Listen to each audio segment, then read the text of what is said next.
ഖത്തറിനെ ആക്രമിച്ച ഇസ്രായേലിനെതിരെ സൈനികമായോ സാമ്പത്തികമായോ ഏത് തരത്തിലുള്ള പ്രതിരോധത്തിനും അറബ് രാഷ്ട്രങ്ങൾ ഒന്നിച്ചു നിൽക്കണമെന്ന പൊതുവികാരമാണ് ഇന്നലെ അറബ് ഇസ്ലാമിക് ഉച്ചകോടിയിൽ ഉണ്ടായത്. ഇസ്രായേലിനെ കടുത്ത താക്കീതുമായാണ് ദോഹയിൽ നടന്ന അറബ് ഇസ്ലാമിക് ഉച്ചകോടി കൊടിയിറങ്ങിയത്. ഇസ്രായേൽ ആക്രമിച്ചത് ഖത്തറിനെയാണ് എങ്കിലും അത് അറബ് മുസ്ലിം ലോകത്തിനാകെ നേർക്കുള്ള അക്രമമായി കാണണമെന്ന പൊതുവികാരം ഉച്ചകോടിയിൽ ഉയർന്നു. ഇസ്രായേലിന് വ്യക്തവും ശക്തവുമായ മറുപടി നൽകണമെന്നും അഭിപ്രായമുയർന്നിട്ടുണ്ട്. അതേസമയം ഹമാസ് നേതാക്കളെ എവിടെയായാലും വധിക്കുമെന്ന് നെതന്യാഹു ആവർത്തിച്ച് വ്യക്തമാക്കുകയും ചെയ്തു. അമേരിക്കയാകട്ടെ ഒരേ സമയം ഇസ്രായേലിനെ പിന്തുണയ്ക്കുകയും ഖത്തറിനെ തണുപ്പിക്കാനുമുള്ള നടപടികളിലുമാണ്. ഇസ്രായേലിനെതിരെ പ്രത്യാക്രമണത്തിന് അറബ് രാഷ്ട്രങ്ങൾ മുതിർന്നാൽ അത് പശ്ചിമേഷ്യയിൽ മറ്റൊരു വലിയ സംഘർഷത്തിന് കളമൊരുക്കും.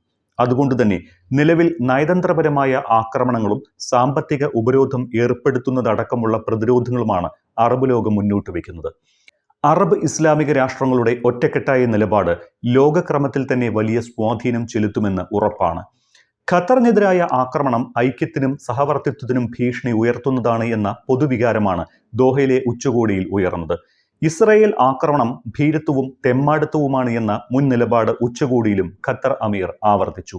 ഈജിപ്തും ജോർദാനും തുർക്കിയുമെല്ലാം ഇസ്രായേലിന് ശക്തമായ മറുപടി നൽകണമെന്ന ആവശ്യമാണ് മുന്നോട്ട് വെച്ചത്. ഇതിനായി പ്രതിരോധശേഷി പങ്കുവെക്കുന്നതടക്കമുള്ള സഹായങ്ങളും തുർക്കി വാഗ്ദാനം ചെയ്തു. ഇസ്രായേലിനെ നേരിടാൻ മുസ്ലിം ലോകം ഒന്നിക്കണമെന്ന അഭിപ്രായമാണ് ഇറാനുള്ളത്.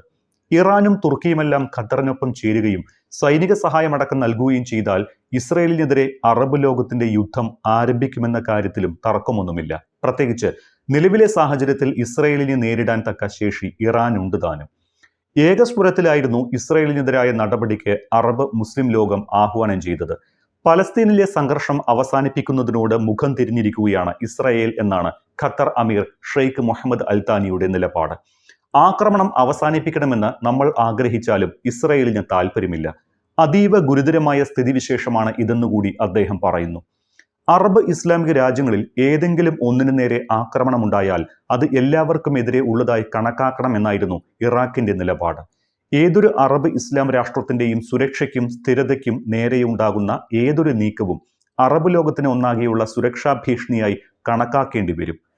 അപകടകരമായ സ്ഥിതിവിശേഷമാണ് ഖത്തറിലുണ്ടായ ആക്രമണം അറബ് ലോകത്താകെ ഉണ്ടാക്കിയിട്ടുള്ളത് എന്ന് ഈജിപ്ത് നിലപാടെടുത്തു. സമാധാന ശ്രമങ്ങൾക്ക് തുരങ്കം വെക്കുന്നതിന് ഭീകരമായ ഭവിഷ്യത്തുകൾ നേരിടേണ്ടി വരുമെന്ന മുന്നറിയിപ്പ് കൂടി ഈജിപ്ത് ഇസ്രായേലിന് നൽകുന്നുണ്ട്. ഇസ്രായേലിനെതിരെ ഏത് നീക്കത്തിനും വേണ്ടത് ഐക്യബോധമാണ് എന്നും അറബ് മേഖലയുടെ ഐക്യവും കെട്ടുറപ്പും തിരികെ കൊണ്ടുവരണമെന്നുമാണ് ഇറാൻ നിലപാടെടുത്തത്. ഇനിയൊരു ആക്രമണം ഖത്തറിനെന്നല്ല ഏത് അറബ് മുസ്ലിം രാഷ്ട്രങ്ങൾക്കെതിരെ നടന്നാലും അത് സഹിച്ചു നിൽക്കാനാകില്ല എന്നും നിശബ്ദമായി ഇരിക്കാനാകില്ല എന്നുകൂടി ഇറാൻ പ്രസിഡന്റ് മസൂദ് പെസഷ്കിയാൻ താക്കീത് നൽകുന്നുണ്ട് ഇസ്രായേലിന്. ഇസ്രായേലിന് വ്യക്തവും ശക്തവുമായ മറുപടി നൽകണമെന്ന് ജോർദാൻ രാജാവും അറിയിച്ചു. അന്താരാഷ്ട്ര സമൂഹം നിശബ്ദരായി ഇരിക്കരുത് എന്നാണ് അറബ് ലീഗിന്റെ പ്രതികരണം. ചുരുക്കത്തിൽ ഒരു ആക്രമണ ശൈലിയിലേക്ക് പോകുന്നതിന് പകരം നയതന്ത്രപരമായ ഒരു പ്രത്യാക്രമണമാണ് ഇസ്രായേലിനെതിരെ മുഴുവൻ അറബ് രാഷ്ട്രങ്ങളും ആവശ്യപ്പെടുന്നത്.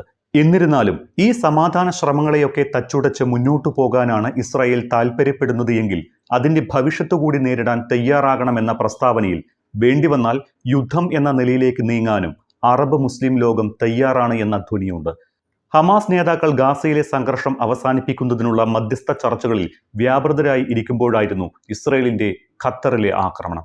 6 പേരാണ് അന്നത്തെ ആക്രമണത്തിൽ കൊല്ലപ്പെട്ടത്. ഇതോടെ മധ്യസ്ഥ ചർച്ചകളിൽ നിന്ന് ഖത്തർ പിന്മാറുമോ എന്ന് ആശങ്കയുണ്ടായിരുന്നു. എന്നാൽ മധ്യസ്ഥ ചർച്ചകൾ തുടരുമെന്ന് പറഞ്ഞ ഖത്തർ അമീർ പലസ്തീൻ ജനതയെ അവരുടെ നാട്ടിൽ നിന്ന് പുറത്താക്കുക എന്ന ലക്ഷ്യത്തോടെയുള്ള ഉന്മൂലന യുദ്ധം വിജയിക്കാൻ പോകുന്നില്ല എന്ന ഓർമ്മപ്പെടുത്തൽ കൂടി ഇസ്രായേലിന് നൽകുന്നുണ്ട്.